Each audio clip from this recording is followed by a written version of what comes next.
What's going on, Bucs fans? Back here at the Pirate Parlay podcast on the Sick Podcast Network. I'm your host, Jason. We've got an awesome show with a great special guest. I can't wait to bring him on. Super knowledgeable. It's draft season, so from here on out, I'll tell you the schedule at the end of the show, but we are busy. We're going 3 shows a week, and we are getting some of the best and brightest minds in the business to come in here and break down what their thoughts are on this draft class and the Buccaneers and how some of these guys might fit within this team. So it's going to be a blast. We kick it off with an amazing special guest, so we'll get to him. We're doing a live mock draft. We're going to go over the Bucs 30 visits, so much more right after the break. We'll be right back. Turn up your volume. Because you're about to listen to the Sick Podcast. Pirate Parlay. Battle intercepted, picked off in the end zone. Bucs are going to beat the Chiefs. We're the champions of the world. The sickest Tampa Bay Buccaneers podcast. It's going to be sick. All right. Thanks, guys, for tuning in to another edition of the Pirate Parlay podcast here on the Sick Podcast Network. We're going to jump right into it. I want to thank all of you guys for tuning in. Make sure you like, subscribe, turn on notifications. Everyone who's going to listen to it in podcast form, and appreciate you guys as well. We'll jump right into it with our guest here. I'm going to introduce him. You may know him way back from OG Draft Twitter. You may know him as a fellow Pewter Report alumni like myself. You may know him as the lead draft analyst over at Pro Football Focus. You may know him because of his beautiful eyes and his stunning camera quality. He is none other than Tampa Bay's own Tampa Bay Trevor Sikkema. JC, what's going on, my friend? Always good to be with you. Always good to be with a Pewter Report alum, which also I just gotta say before we start rolling, the Pirate Parlay podcast, the triple P there. I mean, like you're automatic with that now, man. It just rolls off the tongue. You're a pro with that. Alliteration at its finest. What can I say? It's true. Let's jump into it because the Bucs have had a busy offseason, and we had the owners meeting. We'll get into that too. Some of those comments the other day, and we're in the thick. It's April, baby. It's April. Draft is right around the corner. But the Bucs did a lot of housekeeping before this month to get into this position. Obviously, re-signing Chris Godwin, Levante David. With what they did in the free agency, what did you feel about that? How do you think it set them up for the draft? What did you like about it? What did you maybe not like about it, or wish they would have done differently? And just looking at what they did, setting them up for April's draft. It's hard to think that they could have done more, right? Realistically, because I think they navigated things correctly, certainly with the salary cap that they had to spend. Bringing back Chris Godwin was huge, right? I mean, like even Chris, I think it was Chris himself, maybe it was a different report, whatever, basically said like, I left millions on the table, like going somewhere else to stay in Tampa Bay. So anytime that you have a player where that's the case, your culture, your setup, the trust, everything is so good that a player is leaving millions of dollars on the table to stay with your organization. I mean, that's huge. So getting Chris back was massive. I think getting Levante David back was also massive. Obviously, the linebacker level was a massive issue for this team. And I know that they've got faith that Savassi Dennis can come off the injury and play pretty well for them next year. But imagine if they would have had to fill 2 linebacker spots instead of maybe just 1. I mean, I think that would have been pretty dire for them. So you bring back Ben Bredesen as well. So you maintain the 5 offensive linemen, which I think made up one of the best 5 offensive lines in the NFL last year. I think that is huge. And then you go to the defensive side of the football. Yeah, you let some guys go, but it was really a lot of players that you felt like you were going to let go anyways. You didn't resign those guys. And I had no clues that they were going to sign Hassan Reddick. Like I did not think that was going to be in the cards for them at all whatsoever. And drop at noon too. I was like, wait, what? Yeah, right. Before Chris Godwin. You're like, wait, what? Somebody had like, I can't remember if I read that right off the timeline or somebody said it to me and I was like, that can't be right. Like there's that just, I did not think they were going to be in that conversation at all whatsoever. And, at owners meetings this week, Jason Light was asked about it and, basically asked like, hey, with as tumultuous as Hassan Reddick's last year was with the New York Jets, why were you even involved in this? And Jason, basically says like, hey, there's 2 sides to every story. We were very confident with, Hassan's side of things and bringing him into Tampa Bay and hoping to get a lot from him. So basically the only position of need that they did not address is corner. And I don't think that it was really a robust cornerback market for them to go after a guy that would have been like, yeah, 100% worth the money, go after him. I think that they navigated this thing exactly the way that they needed to set them up to have a 2025 NFL draft that I think that they could be very happy with. Yeah, I completely agree. And especially at corner, they re-signed Bryce Hall, who was, number 3 with the Jets, was the Bucs number 3 until week 1 happened. If he can fully recover and even keep some of his skill and talent level there, you bring in Kindle Vildor, who's a veteran who's got some starts last season as well with the Lions. And now you put yourself in that position where you can grab a cornerback in the draft and not feel like you have to rush him. If something happens, Jamel, maybe you get that guy ready to go in. I think, just they set themselves up to go BPA in any position. And Light's done it again. I feel like he did that last year. Clearly there was a need at guard and center, but there were some second round guys he felt comfortable. Dominic Puny, who turned out to be pretty good. I think that was one of your guys last year.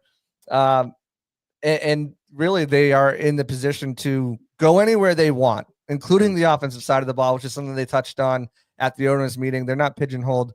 Is there anyone on the offensive side of the ball you think they could go with if they're there at 19? I mean, if I immediately go to the tight end spot, and I know they like Cade Otton. I know they obviously drafted and developed him. They're fans of his. I think if Tyler Warren certainly makes to you at 19, you're probably taking him.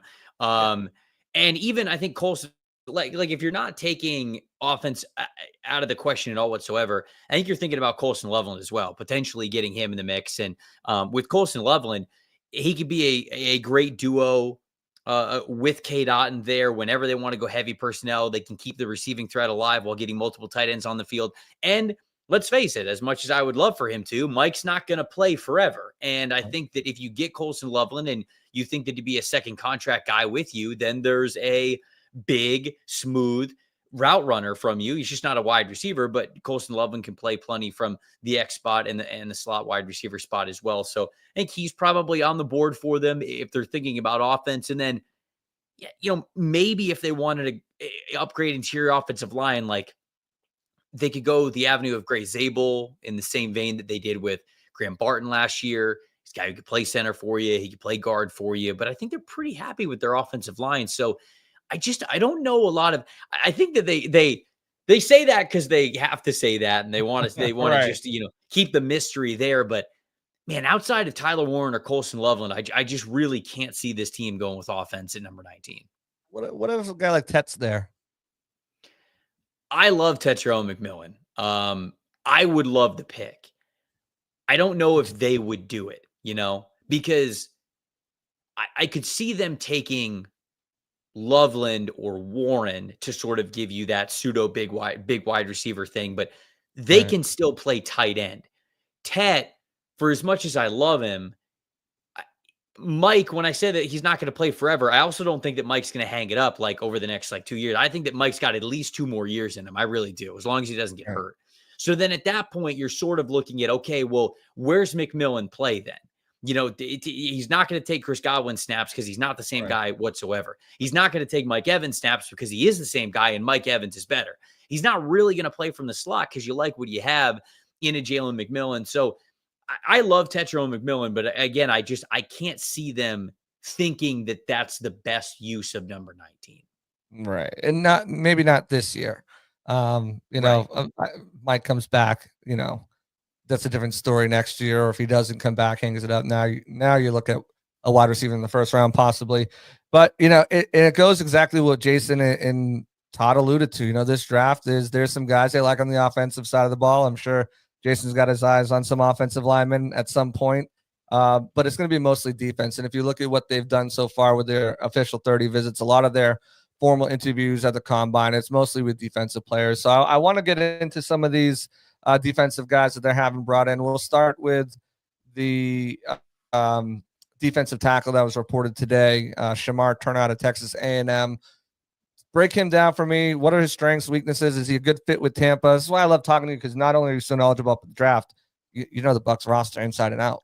Yeah, I actually do think that he is a good fit for this team, specifically because I think I like him the most as like a 3 technique defensive tackle. I think he graded his best, and he actually put out his best tape when he was used as more of a defensive end. But I'd rather play him at 3 technique defensive tackle because I think he gets the best out of his skill set, which is, I think, frenetic movements, really good first step, violent hands. I mean, I love the fact that this guy his hands are always working. They're so quick, and he's always trying to get clean. Sometimes you watch these interior defensive linemen and also edge rushers. I'll throw edge rushers into this as well.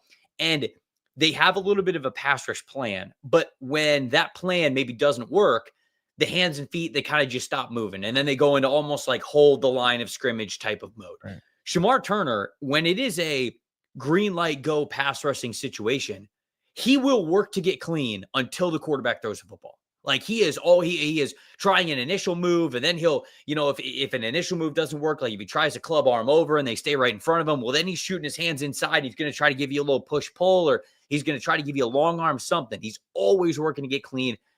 Relentless effort on the interior defensive line is something that I covet because it's not guaranteed that you get those big boys that are able to give you that sort of energy at all times. I think Shamar Turner does. It was reported this week, somebody pointed out, hey, he's got a lot of penalties on him over the last couple of years. I agree, but man, I'd rather have a guy that plays his hair on fire and kind of teach him to hone it down a little bit than the opposite way around. So for the Bucs specifically, I do like Shamar Turner because they already have that role with Kalijah Cansey. And I think that if they want to keep that role in whatever their, second wave of defensive linemen are, then I think that Turner's actually a perfect complement to sort of that body type. Yeah, and something that Jason Light alluded to, he mentioned recent years, Super Bowl. It's the guys who can have those waves come in at defensive line, that rotation. He mentioned someone who you played for, Lightning coach John Cooper, as someone who also, brings those waves and of defense to slow guys down. So, I planned out my mocks. I've got, because of course mine are less predictive and more of like, just like here's some players that the Bucs could look at who I think, and those go with my team, my Bucs specific big board and breakdowns that I go position by position. And I've got them taking a defensive lineman in the first round in one of them. Because I think it's one of these, it's a copycat league. Everyone saw what the Eagles have been able to do, just keeping edge rushers and defensive tackles fresh. And really behind, Greg Gaines is good, and Logan Hall ascended this past year. Greg Gaines is serviceable, I should say. But they don't really have solid depth or anyone who you'd really want to come in and really eat snaps for an extended period of time. So defensive tackle is something I really think early as day one, if they move back and there's someone on the board, they could go there. Yeah, I think the issue is they don't have difference-making depth, right? I mean, like Greg Gaines, like you mentioned, is serviceable. He's fine. I'm just like kind of like looking at the defensive line now. They would love somebody who I think is sort of like DT3 on this team, who you could rotate in and just give you a little something extra whenever he's in the game. I think that, when Gaines is in the game, they're looking for power. They're looking for somebody who could hold the line of scrimmage, but he's not going to give you a lot of extra. I think they're looking for a DT3 to be able to give them that little bit extra when they sub them in. Stay excited. Yeah, it's a good class to do it too. Another good class is the edge rusher class, and the Bucs have wasted no time bringing in somebody for a visit here with Femi Oladejo from UCLA. Talk to me about him, former off-ball linebacker, if I'm not mistaken. Yeah. So he's got that ability to, those instincts there. What does he bring to the table? Yeah, I think that, I've really started to gravitate towards guys who were off-ball. Like if you're going to be a smaller outside linebacker, edge rusher type, I love the guys that played off-ball linebacker first, because sometimes you get these players. James Pierce is one guy who's an example of this. Now, I think he played a little bit stronger this past season, but certainly his 2023 tape, I watched this guy and it's like, okay, he's clearly a speed demon off the edge. He's clearly got the finesse game, but he lacks the power to be able to be a difference-making pro. If you don't play with a certain level of power, you're not even going to be able to show off that speed because you're not going to be in the game enough because you just don't have it. And right. And so when it comes to, you sort of have those guys who are these speed demons off the edge, but they lack that physical nature of what it takes to be a pro. When you get guys who played off-ball linebacker, like inside linebacker, and then you move them to edge rushing outside linebacker. Femi Oladejo is an example. This is somebody who, and like this is the same thing with Abdul Carter and why I like him a lot. When you play off-ball linebacker, you get hit every play. Like it's your job to lower the shoulder and basically make a hit every play. You're either hitting a blocker or you're hitting the ball carrier. You're rallying into the ball, you're making contact. Your entire life is built around physicality. It's just, you have to have that mindset. I'm getting hit and I'm taking hits every single time the ball is snapped and I'm on the football field. So when you transition those guys to the edge rush spot, you think that they're probably a little undersized because they were playing off-ball linebacker, and now you're putting them on the ball. So they're going to be a little bit undersized when it comes to true edge rush work, but they still have that physical play to them. And I think that Femi brings that. Olejo brings that to his game. So he likes to play with physicality. He's got really long arms, which allows him to be a good long arm rusher, allows him to keep his distance between offensive tackles, allows him to, when he bull rushes him, he's got full arm extension. He can get offensive linemen on their heels. And then he can, he's got a little bit of extra flexibility to him as well. So he's still building out the pass rush profile as you would expect for a player who hasn't played edge rusher as a full-time position long. And the reason why he did it this year really is because UCLA was trying to replace Latu, and the Murphy twins. So their top 3 edge rushers from the previous season were gone. I think Femi actually started the year still at regular linebacker, at off-ball linebacker, and then they moved him to that edge spot just because they needed somebody with a little more juice, and he had the physical profile to be able to do it. So somebody that I think is very interesting. He's getting some day 2 love. I wonder where he ends up going. I think he's probably more in that 3rd round, mid-round type of range, but the Bucs are clearly doing their due diligence if they're on the clock in a good range and they like him. Yeah, I think I drafted him in my second mock in the 4th round. I think that was before he got this little bump. I like the player a lot. Super aggressive too. I wish I had my notes on him in front of me, but I don't because I'm not prepared. The next guy I want to talk about, moving inside, South Carolina linebacker, Demetrius Knight Jr., another guy who's brought in for a 30 visit. There's a lot to like about his game. There's not a lot to like about his age, but he is a very mature player. And I kind of like it, but I just don't like that he's going to, if they take him in the 2nd or 3rd round, he's going to be 29 coming on his 2nd contract. Yeah. But we're seeing that a lot more with COVID. So talk to me about Demetrius Knight Jr. from and to be honest with you, like I think that there's different ways that you can have draft philosophies with certain players. Obviously, guys that you're drafting in the 1st round, I will say just top 50. The expectation is that they're going to get to that 2nd contract, that you are going to want to re-sign those players to a 2nd contract. So you do have to take it more into account when you are drafting those players. But outside of the top 50, when you get into the top 100 and even the day 3 rounds, it kind of comes down to, you can be okay with age as long as they're a prospect that is already at the point where you want them to be. What you don't want is you don't want an older guy who you still need to develop.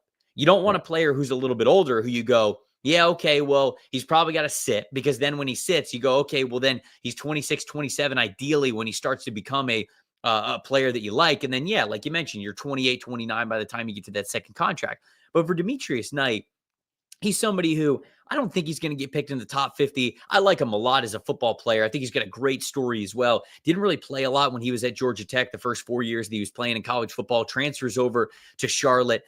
Plays like a man with his hair on fire when he finally got the opportunity to start when he was at Charlotte. And then the same thing was the truth at South Carolina. I mean, there are some plays where this guy is just triggering downhill so damn fast. I love him as sort of a will linebacker.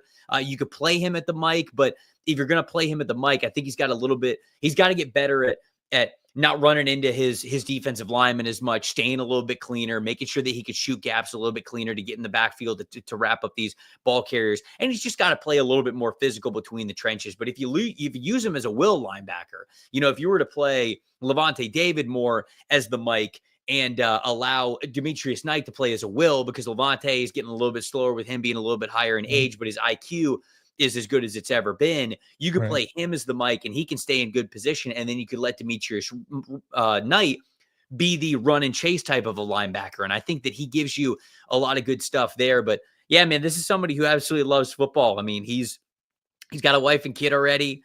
He was telling, I can't remember what show this was on. He was telling them a story about how, I think it was when he was at Charlotte. He was driving for Uber, like as a DoorDash or like an Uber Eats driver or something. And like, he was driving for Uber Eats after football, like after home games. He'd start his shift as a DoorDash or an Uber Eats driver, like after games that they would play, just because this guy was doing whatever he needed to do to help provide for his family. So he was trying to make sure that he wasn't giving up on his dream, yet still doing stuff like that. And now he's sitting here staring down the league. And so I'm really happy for him to get to this point. He seems like an awesome dude. And he is one of those players that, yeah, he is a little bit older and you don't love that, but as long as you're okay with the product that he is right now, I could see a world where they're picking this guy in the 3rd round and he's playing next to Levante David immediately. And then obviously you got Savasier Dennis to rotate in there at linebacker as well. And you feel pretty good about that. Yeah, and they're really high on Savasier. I think every time we've heard them speak, they've mentioned that, shoulder injury from college is repaired. They're really excited to see what his prospects are. And he was going to be a big plan on the defense last season. The one thing that does kind of make me pause, and it really is just the age. There's some over aggressiveness sometimes, where he can kind of take himself out of a play here and there. But it takes inside linebackers sometimes a little bit longer to kind of click and get it. Again, if he's there now, it seems like everything that I've seen and read and watched, he's an NFL ready player. But again, we'll see. We'll see what happens. It's going to be interesting. I do like him, though. I do like him. A couple of cornerbacks the Bucs looked into. One is moving up the boards, or we're catching up to the boards. Kansas State, Jacob Parrish. And then day 3 guy, Nico Reed from Oregon. Parrish is more that inside guy. He's played outside. He's super wiry and aggressive. He's played outside. But more figures to be more of an inside guy in the NFL. And then Nico Reed, he's a guy who has got some really good tape and has done some good things. What are your thoughts on both of those guys? Yeah, it's interesting. Like, I like both of them as football players, which shout out to you, because preparing for this show, you told me like, hey, we're going to talk about Nico Reed if you haven't watched him yet, because the Bucs brought him in for a top 30. And I actually watched him earlier today. I like him. I think he's a great football player. Excellent footwork, man. I mean, this dude is lightning quick in the lower half, and it allows him to be super patient as a corner. Now he's 5'10", $180, so he's a smaller player. You see that size, sometimes be an issue for him, especially when tackling. Even when he's given it his all, he's kind of just an ankle wrap-up tackler. But for both of those guys, I think they're sort of slot defenders at their best, I should say. Yeah. Which is interesting to me, because this team kind of has a plethora of slot defenders, right? I mean, Winfield Jr. can play in the slot. Christian Izien can play in the slot. Tyke Smith can play in the slot. So where I like both Parrish and Reed, it's sort of interesting that this team is bringing them in, because Parrish and Reed have both played on the outside. Like Parrish played outside cornerback at Kansas State, but because of the measurables and the build and his skill set, I think he's going to be much better as a slot defender at the next level. I think the same thing of Reed. Maybe they just really want these dogs, these good football players in their cornerback room, and that's totally fine. But it's just a little surprising to me that they've brought in these two guys, because if I told you that there's an area on the team where the Bucs don't really need, I feel like it's nickel defender. And I think both of these guys are playing nickel defender at best. So good football players. I like them. I can see them fitting exactly what Tampa likes in a cornerback, but surprised just because of the potential fit with them. I think they're going to go one of two ways in this draft. They're either going to draft a safety or they're going to draft a nickel cornerback, because they've said all the right things about Izien and said all the right things about Kayvon Merriweather, but the truth of the matter is you can upgrade both of those positions in the draft probably in the 4th or 5th round. We're just based on talent alone, right? Izien's a dog. He is an absolute animal, plays with his hair on fire. Can he take some bad angles and miss them? Yeah. Get exposed in coverage? Yeah. But for an undrafted free agent, I think he's a dog. But if they do move Tyke Smith to safety, the need for a starting safety goes out the window. So you don't need to look for that. What you need, and Christian Izien can play safety as well. You got Kayvon, you got your 4 kind of back there. Izien can play. So the logical spot to me is nickel cornerback. If they think they can upgrade nickel cornerback, especially if they double dip, one's going to be an outside, one's going to be an inside. And it's going to say a lot to me, I think, if they forego safety in this draft with some good players who will be available in the 4th and 5th round.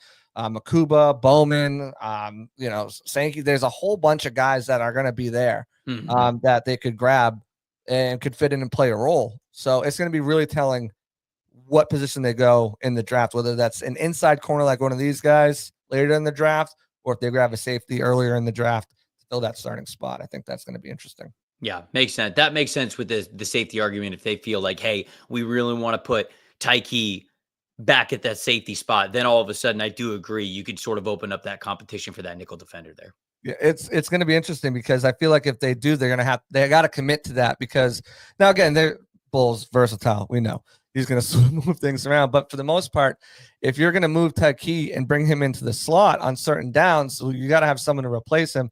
I don't think Merriweather is that guy. He played well down the stretch and give him credit, but I think unless he thinks he can get away with it, I don't know. Or you're not going to move Tyke to the slot, move Christian Izzy into safety. You can do that on disguise looks, but like on specific plays where he's moving down. So I think it's going to be really interesting to see how that all plays out. I agree.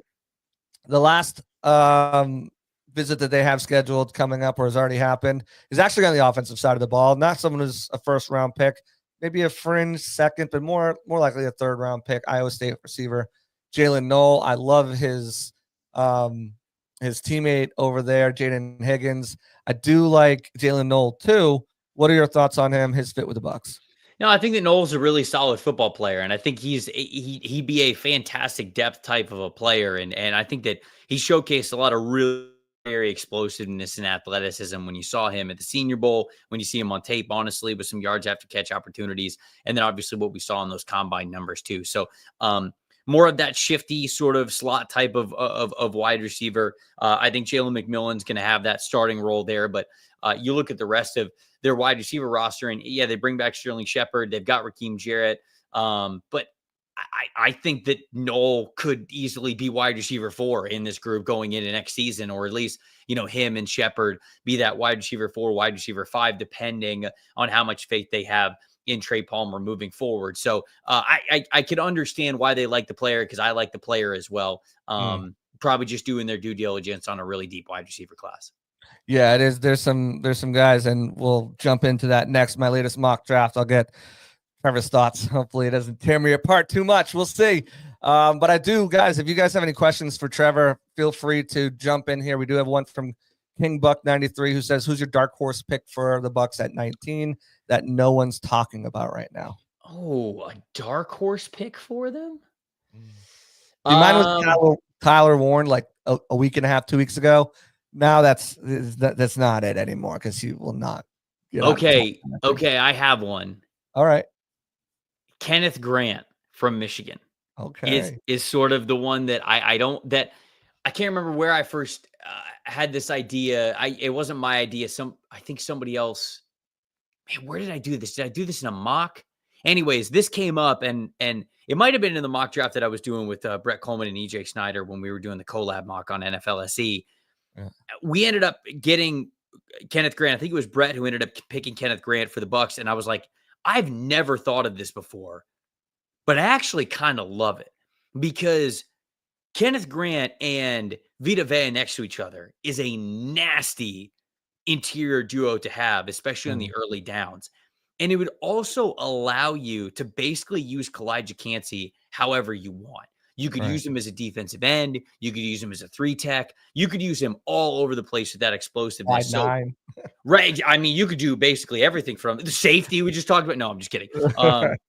All defensive tackle. There you go, baby. But that's used him like that already, so I wouldn't be surprised. That's sort of my dark horse that I wonder if there's any chance at it happening. I think it actually makes a little bit of sense there. Can I tell you something? Sure. He's one of the names I mentioned. I got a defensive tackle on the front. He's one of the names that I have there. I'm deciding between two players. The other one's Darius Alexander. But I was like, I could see it. I can see it. The way Todd and Jason talked about it, the waves thing coming in waves and defense. I could see it happening. We got another one here. Richard says, because of the depth on the defense in this draft, how crazy is the undrafted frenzy going to be compared to previous years? Yeah, I mean, it's sort of crazy every year. I feel like we get to the end of the draft and there's like a handful of players that we can't believe didn't go. Yeah. Didn't get it. But it's always crazy every single year. Yeah, I think that this draft's pretty deep with a lot of defensive linemen that could be a lot of fun to see where they sign. Nice. Let's jump into my mock draft. That it was debuted today. We'll get Trevor's thoughts on it. Hopefully, he approves. I'll pull it up right here for you guys. And the magic happens in the back. Oh, somebody's asking while we're waiting for that. Somebody's asking about the odds of them trading back. Obviously, I think that Jason is always somebody who's looking to trade back because he loves his draft picks. But I think there's going to be a good enough player for them in number 19. I really do. I think that there's going to be a good enough player for them to stick at 19. I don't think they're going to trade back. And one of those guys is right here. I stayed put in this mock draft. I did not move back, and that's linebacker Jihad Campbell out of Alabama. A lot of traction, a lot of momentum, a lot of steam building for him to, I would say, fall to the Bucs, because based on talent alone, I think he's probably at least a top 15 player in this draft. So the shoulder injury, the surgery that he just had, that could keep him out till training camp, a little bit beyond that, is definitely concerning, especially for a rookie. But this guy just has it. I think he just has it. What are your thoughts on Jihad Campbell in the first round right here? Yeah, Campbell's a damn good football player. And to be honest with you, I think if he's there at 19, I think that this is the scenario that the Bucs want to happen. This is not only, I think, a good pick in terms of what I would do mock draft, but I also believe that this is a good predictive pick as well. There's not many players that would realistically still be on the board that I think that they would pick over Jihad Campbell. I really don't. I think it's him. I wonder if they like Jalen Walker. I wonder if they'll be big on Jalen Walker because he plays sort of that on-ball, off-ball, hybrid linebacker role. He reminds me a little bit too much of Devin White, just because I think he's a better pass rusher. I think he's built better than Devin White when it comes to the edge rush play, but his measurables are still really small for a full-time edge rusher. He doesn't really have those off-ball linebacker instincts to him yet. Can he get that together? Maybe he can, but Jihad Campbell is the guy that I don't think they'll have too many worries about just because he's built like somebody who could rush the passer. He's got great athleticism to him. He plays with a lot of violence. So I love this pick. I think this is a great one. And honestly, if he's on the board when Tampa's on the clock, I think that he'll be a Buccaneer. Yeah, I agree. Everything, his production, again, off the charts. They watched him last year when they were looking at Chris Braswell, and I'm sure he jumped out to them life after Levante. He had 117 tackles, 12 for loss, 5 sacks, 2 pass breakups, 2 forced fumbles, interception, fumble recovery. Plus, there's things that he did that doesn't show up in the stat sheet that led to big plays happening and led to turn happening. And that's the guy you want. You want guys. Bull said he wants ball hawks.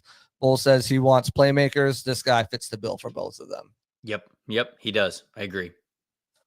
All right, second round, momentum's picking up for him. I don't know if he'll even be there at this point now. This might have to be a trade-up situation.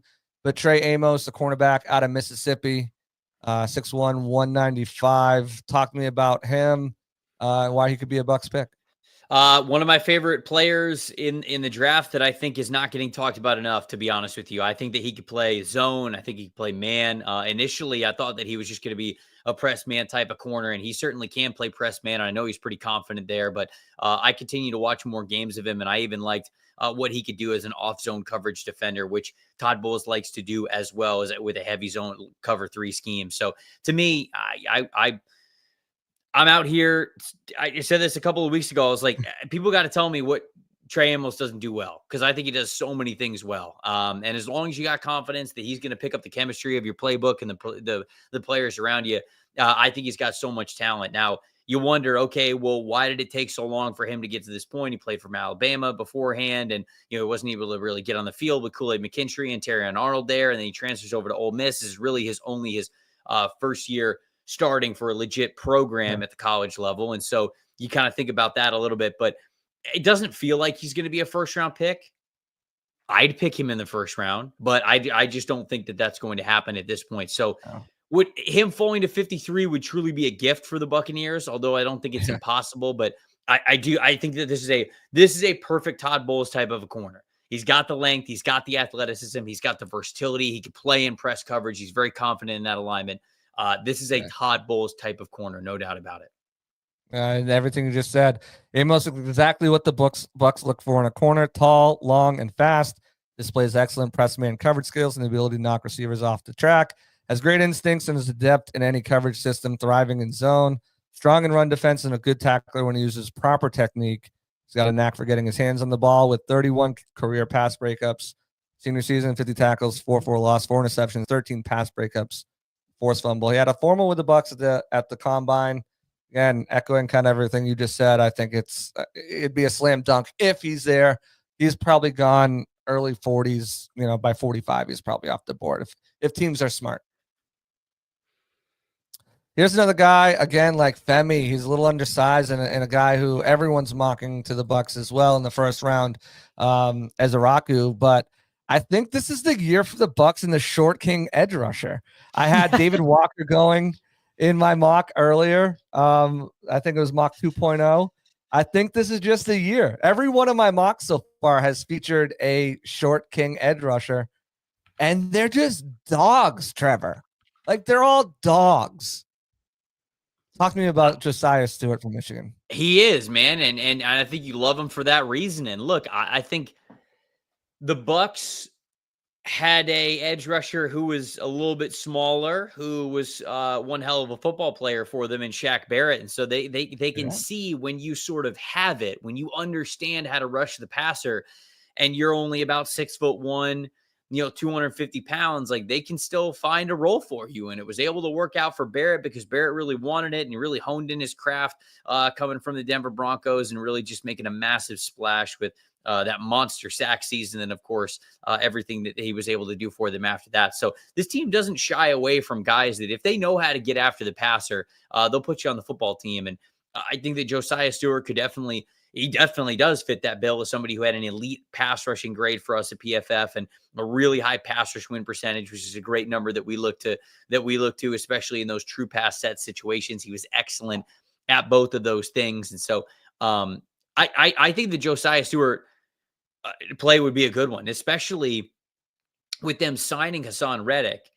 They clearly have a role as one of their outside linebacker pass rushers to be more of that smaller stand-up type of a player, because you got Yaya Diaby and Chris Braswell on the other side who bring more size and length and can play a little bit more on the line of scrimmage. And then you have those other two guys in, potentially Josiah Stewart and Hassan Reddick, who could be sort of that, wide 9, wide 7, even use him as a blitzer up the middle, those stunt looper type of players that really just know how to get after the quarterback because they know how to explode into the pocket. So I like this pick a lot. I love the David Walker selection as well, just because Tampa clearly has that role with Reddick now already on the roster. Yeah, I think you're right too. And if you're going to draft one of these guys, having them come in behind Reddick and kind of learn from him isn't a bad move. He's also, he can drop into coverage too. So that's something that Bowles likes to see. It's something that he can do as well. All right, we'll move on to the next one.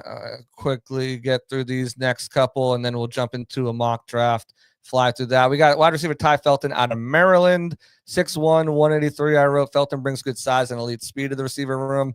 After running a 4.37 40-yard dash, he's a strong route runner who knows how to find the soft spots and zones and is dangerous with the ball in his hands, forcing 26 missed tackles. He excels on timing routes and displays great spatial awareness on sideline throws. Took on a bigger role his senior season, paid off with 96 receptions, 1,124 yards, and 9 touchdowns. He had a formal with the Bucs at the combine. What are your thoughts on Ty Felton in the 4th round into the Bucs? Yeah, the Bucs seem to know that Maryland program pretty well. It feels like they've had some good connections there over the last couple of years. I think that Felton is a guy who I had to go back and watch after the combine. It's somebody who on my first watch I wasn't the biggest fan of. I felt his play speed was inconsistent, but when you run that fast and you are that athletic at the combine, you see a little bit more of it and you see them through a different lens when you're watching them on tape. And so even though I don't think it's going to allow him to jump into the day 2 range, this is a good wide receiver, sort of in the same vein that we talked about, Jalen Noel, right? Where it's like, okay, I could understand, you're taking a day 3 flyer on somebody. If Noel's there in the 4th round, if a Ty Felton's there for you in the 4th round, I could understand bringing that guy in and just getting some use in that room. Yeah, I like him as someone to kind of, again, number 4, number 5 receiver, kind of develop as you go. Here's a guy. From a program the Bucs know pretty well, Iowa. Connor Colby, he's a right guard, left guard, probably get thrown in at center at the next level as well, just to have that under his belt and kind of be versatile. I put the 4-year starter has size and a mean streak the Bucs look for in their offensive linemen, cerebral in his understanding of blocking assignments and post-snap adjustments, and excels as a run blocker. He has strong hands and is a nasty finisher, looks to take out defenders to the next level. However, he needs work, and I try to be nice. He needs work in pass protection, where leverage and a tendency to overset and lunge at defenders undoes him. Getting into form with the Bucs. What are your thoughts on Connor Colby? Yeah, and obviously he's a 5th rounder for a reason, right? You don't want to write just this glowing review as if he's this 1st round prospect. You've got to come up with some pros and cons and be honest about the player. So I think that you are here with Colby. It's interesting. I wonder how much of a fit he is for the Buccaneers, because it sort of goes into how much they want to lean into more zone blocking scheme running concepts, because they had a lot of success with man gap blocking scheme run scheme concepts last year. And when I look at Colby is more of a zone blocking type of a runner. Now he's got that mean streak to him, which I think is just the identity and the mental makeup that the Bucs like. So you probably take a flyer on that mental makeup and that attitude anyways in the 5th round. But it really sort of just depends on, when you looked at last year, Liam Cohen and even Dave Canales, they were very even between, man gap run blocking concepts and zone blocking concepts. And they were sort of trying to figure it out. And under Liam Cohen, it felt like leaning more into between the tackles. You figured it out a lot quicker. Yeah, was more beneficial, especially with the backs they had back there. So it really just depends on where they want to go with their run scheme. So this is my question, because obviously I'm trying to find a 5th round guard at this point. I had Jackson Slater earlier, but now it looks like he could even jump up into late day 2. With one of those comp picks, probably still early day 3. But who do you like at this range for the Bucs as a guard? Because a lot of the guys at this range all excel in zone.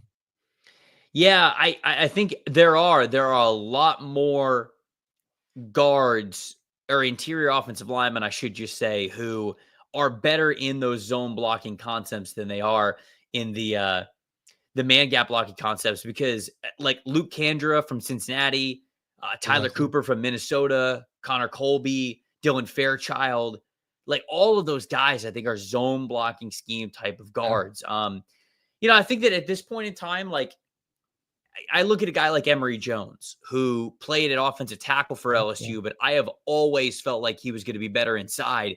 He wins with a lot of power. If you're moving him inside a guard, he's going to be a powerful guard for you. And so I think he is somebody that you take a look at. Miles Frazier, his teammate, who I really didn't like until this year. I thought he had his best year this past season. He is also a between the tackles, kind of a duo blocking, man and gap scheme, run blocking concept type of an offensive guard. So those are 2 guys that I would shout out. And then somebody who I was impressed with when they were at the Shrine Bowl is Timothy McKay from NC State. I think Anthony Belton gets all the headlines, but I think he could be pretty nice as that maybe 5th, 6th, 7th round interior offensive lineman who could be that between the tackles type of blocker.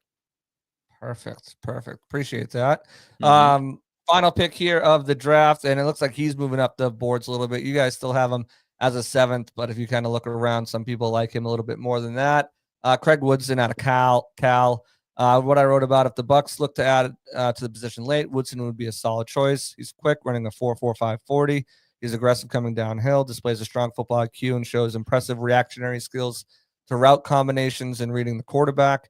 However, he can be too aggressive and overshoot his target. He doesn't have elite recovery speed when he gets beat.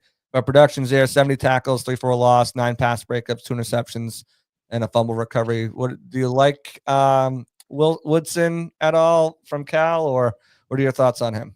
I do, especially if the Bucs want to lean into more single high situations. I think that he is a player that has the ability to do it. And again, when you're talking about day 3 guys, I think he'll get drafted a little bit before the 7th round. I think he's a little bit close to a 5th round draft pick. So we've got to update the safety ranking still on our big board before we get to draft weekend. But I do think that certainly with the athleticism that he showed, that was really eye-popping to me. And then I go back to the tape and I go, man, this guy really can give you a lot of good range as a single high guy. And there's just not a lot of safeties that possess that ability. Now, the physicality, him being able to play in a too high safety shell, those are things that I think need a little bit of work. But he does one of the hardest assignments of safety play, and that is that single high ability, that center fielder ability, pretty dang well. And so I like this selection here, and I think it would make sense for Tampa. Awesome. You heard it here first. Perfect mock draft. Perfect mock draft. Wouldn't change a damn thing. You know the Bucs pretty well, though. So I knew that you weren't really going to pick anybody that I'd be like, yeah, this is trash. Yeah. So while I'm getting the PFF simulator up, I'm going to ask you a question. Do you think, first round pick, who do you think is your safest prospect this year? And who do you think has the biggest kind of question mark for you? Who's this year's Vernon Golston? Oh, man. That's a name for you. Who's the safest player this year? What a great question. I think the answer has to be Travis Hunter. As crazy as it is for me to say that, with as versatile as he is, he's one of the best football players I've ever seen, ever. I mean, just who he is as a playmaker, how he approaches the game, even beyond the athleticism stuff. It's just like his football IQ. I mean, he was born to be a football player. He really was. And you don't get as good as he is, even with the athletic talent that he has, unless you know this game so damn well. And his instincts are unbelievable, in my opinion. So to me, he is a home run superstar. Don't think twice about it type of a player in this class. And there's not a lot of blue chip guys in this class that you feel like, okay, yeah, I draft him and I feel really good about it. No questions about it. But Travis Hunter, to me, is one of those players. He's just unbelievable. A guy who I have some worries on. I sort of told you a little bit of the worries that I have with James Pierce Jr. I've had that for a little bit. But if we want to go with the guys at the top, I love Mason Graham. I do. His arms being as short as they are worry me a little bit. And him showing up to the combine at like 296 worries me a little bit. Now, I was told afterwards, like, his playing weight was like 315. And I don't know if that's damage control for the PR hit of him weighing in at 296 or not. But I love Mason Graham, but I am willing to admit the short arms, how if he gets combo blocked from the side, he kind of goes flying. He's not super dense of a player. The great plays of Mason Graham look awesome. But the bad plays are something that you have to note, because they're often coming when he's losing from length or he's losing with strength. And that does not get any easier at the NFL level. So I love the player. He's top 5 on my big board because if I think of what he could be. But I'll be honest and say that it's not like you're drafting Mason Graham and you're just not thinking about the negatives as well. Interesting. Okay. All right. We have the simulator up. We're just gonna keep it the same while we get it rocking here. We're gonna run through this quick. I want your thoughts on cornerback Siobhan Ravel, because he is also coming in for a official 30 visit with the Bucs. Yeah, and he should, right? You talk about guys who are built the way that the Buccaneers have drafted their corners. He's big, he's long, he's strong. He can play in press coverage. He can play in off. He's got great ball skills to him. I mean, if the ACL injury, if the knee checks out, in my opinion, he's absolutely on the board for them if they trade back from 19. Like if they get an offer for a team to move up and they don't love any of the edge rushers that are still there or any of the players that are still there, I could absolutely see them trading back a little bit and drafting a guy like Siobhan Ravel. I think that would make a ton of sense for them because he is their type of corner. Yeah, I had them in my second mock. The Bears came up. I forget, Hampton was there or something like that, and they came up and gave both second round picks. And the Bucs ended up with Ravel and Watts. And I think that would be such a nasty thing to happen. But We're not there. We are here, though, at pick number 19. Jihad Campbell gone off the board. Will Johnson, who some people think have a shot at being there, off the board. Jalen Walker. Donovan Ezaraku off the board as well. Kenneth Grant, who you mentioned earlier. Same thing with Tet, goes right before them. We're sitting here with Malachi Starks, Mike Green, who I don't think will be someone the Bucs look at. Same thing with James Pierce. Same thing with Luther Burden. All of those character concerns for all those guys. You move back a little bit, and I don't love it. I feel pressured into taking Malachi Starks here. And by pressured, I mean in a good way, because it's Malachi Starks and it's not a bad idea. Look, I think I think Starks is a really good player. But if they want to move Tyke back to safety, if they're okay with having Tyke Smith at slot, if like keeping him in the slot, This is I think it is, but I think it comes down to Mike Green or Malachi Starks for me. Those are the two highest guys on my board. They're two positions of needs for this team. And I think you do this and then you see whatever corners are available for you after this. I think Malachi is he's too damn good of a football player. And I really do think that the versatility that you could have with Malachi Starks and Antoine Winfield Jr. is special stuff. I don't know if they will draft him at number 19, but I think that is a special safety duo that you would have there with those two players. I definitely agree. I had him in one of my mocks already. I think he's going to be an exceptional player. And he's got that versatility. I think, obviously he's better in some areas than the other, but I think that versatility with him, Antoine Winfield Jr., and Tyke to just kind of play wherever they need to play on any given down. It's very tempting. There are a few draft trade offers, Packers at for a couple spots down to 23. If we wanted to probably pick up their fourth or whatnot, but I think the value is there with Starks, and I think that should be the pick.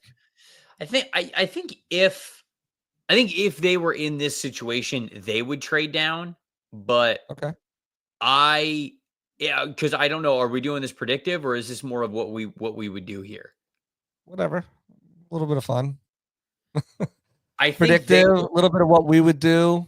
Because they don't have a sixth, right? They go to a fifth and they don't have the sixth. If they can get, oh wow, they're saying 87 gets us that. 87 seems rich because that's their late third rounder. It's their third. My psychopath. If I was doing this by myself, I'd pull up the draft tech charts for both the Jimmy Johnson and the other guy who I can't think of his name right now. Let's do it. Let's do it. Let's see what the value is. Let's find out. What do we got? Right. What's it like to a long day? I'm trying to get you out of here, my man. No. Hold on. All right. Draft chart value. Because I do this all the time too. So 19 875 points. Green Bay 23 is 760. So just about 200 points, 215 points there. I guess 87. I guess that would be 87 is 156. Yeah. And then a 6 is 11. So you're looking at 166. So technically,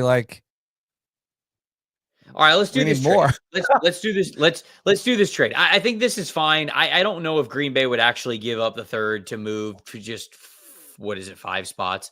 But because the value plays out in the value chart, let's do this trade. Let's do this trade and trade back and see what it looks like. Watch Malachi Starks still be there. They came up from damn, he's not there. They came up from Mike Green. Ooh, they kind of do need a pass rusher there. Okay, so in this situation, I would draft either Trey Amos or Simone Ravel. Colston Loveland's there at 25. No, I draft corner at this point. I would draft Trey corner. Ravel. Yeah, let's do Ravel because I think that he's going to go a little higher. And I think that he is absolutely, again, their type of corner. So let's go Ravel here at 23 and then see what we got for the rest of the draft. We're moving. I liked Mike Green and I liked James Pierce Jr. James Pierce Jr. is one of the first guys who I was like, ooh, I like this guy. No one's talking about him yet. But it's just I just don't know if he's going to be there for that. He's going to be on the Bucs radar. Yeah. So some good options right off the bat. Demetrius Knight Yeah. Jr., who we were talking about just a minute ago. Braden Swinson is an edge rusher I really like. He'll be up in an upcoming mock. I've had Carson Schwarzenegger. I think he's probably helped himself the most with his workout today and probably won't be there. Shamar Turner, who we talked about as well. We didn't go corner. We had Darian Porter there, who I think is a really good player. What are you thinking here? What do you like here? There's a lot of good options. I think I'm leaning Schwarzenegger. I like Swinson more. Obviously, he's higher on my board. I think Demetrius Knight could be a really good selection as well. I have Knight a little bit higher, so maybe I should just go Demetrius Knight at 53. But he's because Carson's a little bit older too, isn't he? Let's see. Knight. We didn't finish that part. Let's see. He is because what recruiting class is he in? Because he was a walk-on. He's a redshirt junior. He's a redshirt junior, so he's a 4-year guy. So he's probably he is going to be younger than 22, 23. He's probably 23. I think he's 23. I know you guys didn't finish that on your mock draft thing. I know. Age is so hard to get. Age is so hard to get confirmed. Right. Let's go.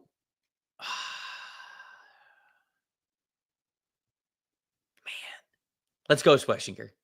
Let's go Carson. Yeah, let's go Schwarzenegger here because I got a plan. We got 2 third-round picks coming up, so I'm hitting trenches with those picks there. So let's go. Let's do that. I think we'll have some good edge rushers to choose from at 84 and 87. Ooh. Oh, Chris Paul's there. Damn. I love Chris Paul. And I think he could be there. I played myself. That's all good. We played ourselves here. Gravel, Swinson, and Paul would have been good. Because edge Elijah Roberts, he's starting to kind of I'm starting to hear a little bit more about. No, maybe it's Elijah Ponder. I'm starting to hear about more. Yeah, we're in between a rock and a hard place here. Unless you like all of the great edge rushers went. Yeah, let's see. I would have liked Kevin Winston Jr. a lot there too. I think he's for sure. For sure. Yeah. And if they wanted like a 5-tech, Jordan Birch, someone who I like, they're looking to kind of just life after Logan and add a guy who can play more on the outside. Also can drop down in a 3-tech if you need. I liked him too. So what about interior defensive line? What do we have? Well, Shamar Turner went a few picks before us. No, I don't know. What are your thoughts on Phillips? I don't think Walker's a good fit. I've talked about this with Plus. I would let somebody else draft Deion Walker. I would let somebody else draft him.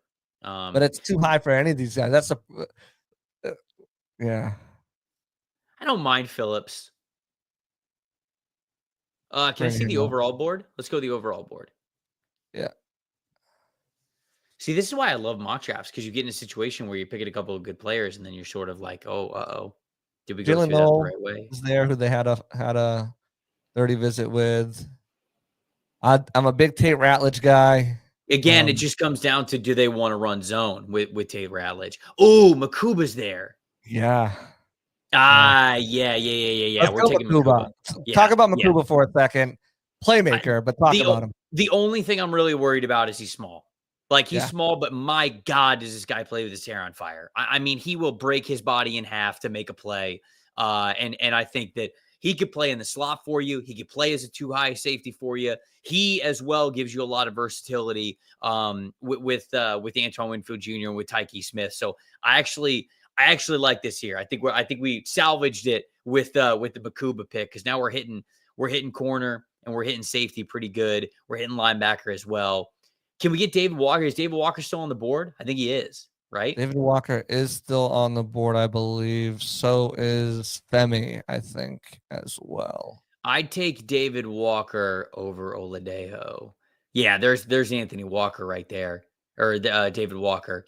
Anthony Walker.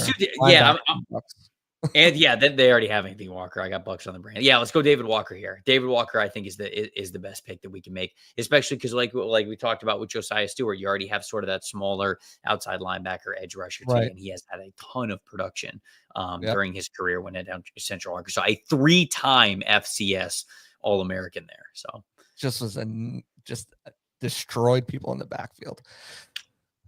All right, this is interesting because I like Jeffrey Bassa, but I went Schlesinger there, but you can never. Right. They want to double up. Gunnar Helm, someone they had a formal with at the combine, if they wanted to get Kate Otten before Kate Otten's, gone. If they can't come, if they don't want to pay Kate Otten $15 million a year, is what I'm trying to say. But Yeah. I am very intrigued by Jamari Caldwell. I do He's like JJ Pughes as well. Jamari Caldwell is where mine goes. My mind goes. I think that one's an easy one for me, getting a little bit more beef in there. And I think that he could bring you a lot of versatility because of the quickness that he has at his size, but he can also hold up pretty well against the run. So I'm not as big of a fan as Jamari Caldwell as some other people are, but certainly in the 4th round, I think this is an excellent selection for the Bucs. So yeah. I'd be going Jamari Caldwell here. Blew up the combine too. It was just absolutely just showed off his speed and his quickness. Really good mover for his size. I do like Zy Alexander in the 4th or 5th round. I do too. I worry about the long speed, but I think he is a really savvy and smart corner. Okay. Yeah. Let's see here. There's 2 guys I like right here. The Bucs have been connected to one of them. They haven't, or actually 3. I like Pat Bryant. I really like Quincy Riley if they're looking for someone who could play that nickel, even though we've already picked Siobhan Ravel and Makuba. It might be overkill. Kyle Williams is someone who's starting to kind of really impress me with some of the things that I've seen from him. Yeah. It wasn't really on my radar until recently. Isaac Tasala. I think I would go.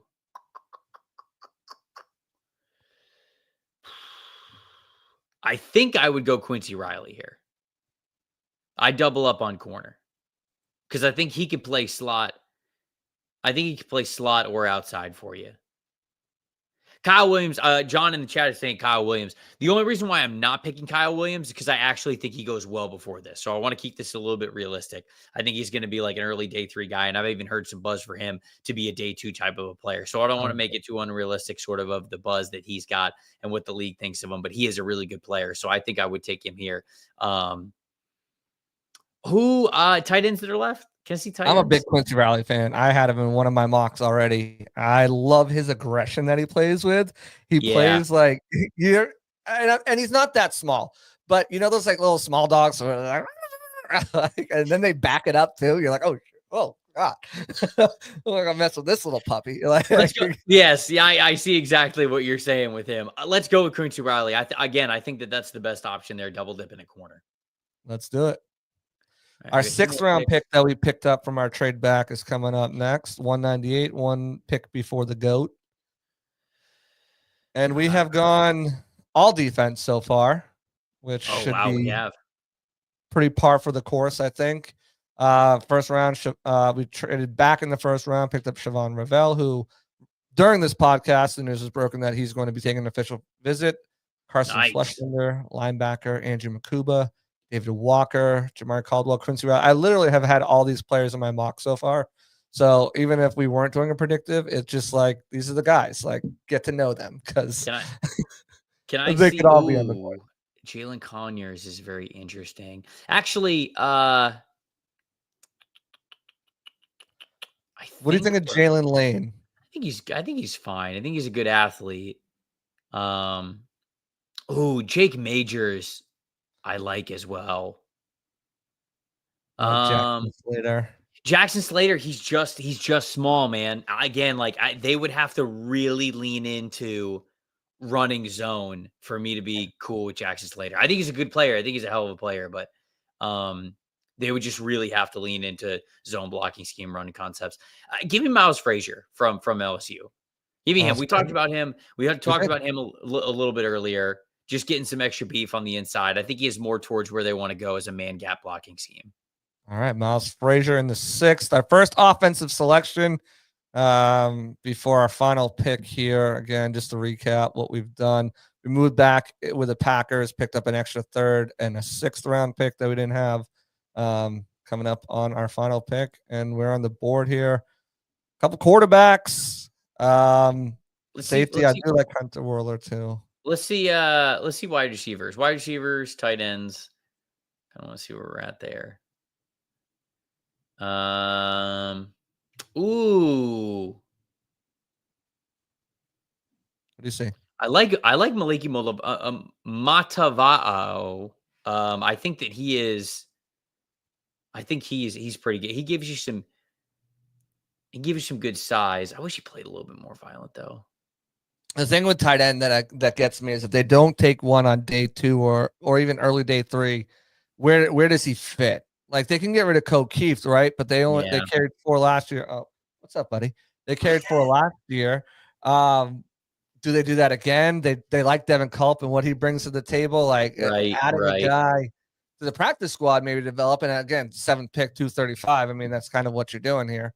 I don't know if Brew McCoy gets here, but I'd take Brew McCoy actually. Him or Jackson Meeks, one of those two. Just to give you the size and the ability to play on the outside, and it gives you another option as an X receiver. One of those two guys. They don't have that on the roster either, as far as a big guy. Right. I haven't looked at them. So which one are you higher on? I've got Meeks a little bit higher. McCoy is he's a former, I think, number 1 overall recruit who just went through some injury history when he was at USC, and then when he came over to Tennessee, and he just really hasn't developed. But I mean, if you can get a player like that in the 7th round, that's pretty great. But I was pretty impressed with Jackson Meeks when I saw him at the Shrine Bowl. He was one of the standouts in practice for me. So let's go with Jackson Meeks to give them more of that X presence and somebody who can play big on the line of scrimmage. Let's do it. Let's see what you give. What Trevor gives us as a grade. Oh yeah, it's him right now. He logs on every time he gets an alert and he presses the button. Yeah, and I got to grade that. I got to grade the mock. It's like even on his wedding day, It's like, do you say I do? Hold on, I got to finish this grade. Hold on. I got to grade this mock draft right here. Stay in your seat, everybody. Grading your draft. All right. Oh, we got a D for Ravel because I've got him lower than where I think he's actually going to go. So that's knocking us there. We're looking good so far. We're solid. Frazier. All right. Okay. All right. The Ravel pick should be a little better. So we should be a B+ in my opinion. This should be a B+, A- draft in my opinion. This seems like a draft where you're like, the names, but you weren't kind of expecting them. But it turns out to be a really good class. Kind of like that. There we go. All right. That's perfect. I appreciate you popping on and doing that. I do want to, can you give me 3 guys on day 3? 5th, 6th, 7th, some guys that you're looking at, you're like, these guys, no one's talking about them. They're kind of under the radar, but they would look great in pewter and red. I think that RJ Mickens is one of them. Safety from Clemson. I think he's got a lot of versatility to him. Got a lot of length. Got long arms. Guy who can match up against tight ends in the slot. Playing those 2 high shells. Dad played in the NFL. I think he's somebody that you can look at. Teddy Buchanan from Cal, the linebacker there. I think he plays with a lot of athleticism. He's somebody, if they don't address the linebacker position, he's definitely a depth guy who you can bet on some athleticism that I like there. CJ Dupree, I think from Alabama, is somebody that, again, a depth tight end. Maybe they won't draft a tight end unless it's a splash tight end, but that's somebody to think about. Dean Clark is somebody that I'm a fan of, the safety from Fresno State. If they need a depth guy who I think could come in and just be a rotational type of safety, he is somebody that I would look at as well. If they want a smaller wide receiver, a LeJontay Wester from Colorado, I think makes a ton of sense for them. I really like what he is as a route runner. I think he showed up pretty well this past season and at the Shrine Bowl as well. But there's a handful of guys. I'm scrolling the PFF big board that I think could make sense for Tampa. Yeah, and speaking of the PFF big board, the PFF draft guide dropped yesterday. It is Trevor's pride and joy, and definitely I would say neck and neck right there as must have. You want to say hi to Trevor? Want to say hi to Trevor? I love cats. I'm a big cat guy, so you don't gotta get the cat out of the screen for me. Right up there with the Beast. I mean, literally on draft night, I have PFF and I have the Beast open. In my opinion, and I know the 4-letter network and the whatever. My opinion, the 2 best draft guys in the game right now. Thank you, man. Appreciate there's it. a reason why this dude woke up this morning, had his own podcast at like 10 o'clock, then jumped on the Rich Eisen show, and now it's giving me over an hour just because he's the best. I'm always gonna talk you up because look, we didn't cross over, but your name is synonymous, and I've followed everything you've done. Pewterport alumni. We got to stick together, JC. We got to stick together. I appreciate you having me on, man. This is always a lot of fun for me to pop on with you. Absolutely. My last question for you. Yep. Because I heard you mention it on a podcast. I forget who it, but you were working on team-specific big boards. Is that still coming out this year? Or are we pushing it off? It is. We are starting to release them, I believe, next Monday, and Tampa should be in the first batch of those. And so we're sort of adjusting the regular PFF big board for scheme, coaching fits, draft history fits, where we think these teams are leaning more for need. And so we will have a customized top 100 for all 32 NFL teams. That is my big project that I'm trying to finish up this weekend. And so I'm going to make sure that we're going to do that to give it to the good people because I'm excited for everybody to see it. Awesome. Tell everyone where they can find you. If you don't know already, you should. But tell them where they can find you. Yeah, Tampa Bay Trey on all social media platforms. Follow everything that PFF's doing over at the PFF YouTube channel, NFL Stock Exchange as well. Myself and Connor Rogers, we're talking NFL Draft 365. So check us out over there as well. Appreciate you, man. Stick around real quick while I wrap the show up. I want to ask you something, if you don't mind. Sounds good. Awesome. All right, guys, that's going to do it for us here at the Pirate Parlay Podcast. As always, I'm JC Allen. We're on the Sick Podcast Network. Like, subscribe, turn notifications. Everyone who's listening on the podcast format, I appreciate you guys so much. You don't even know.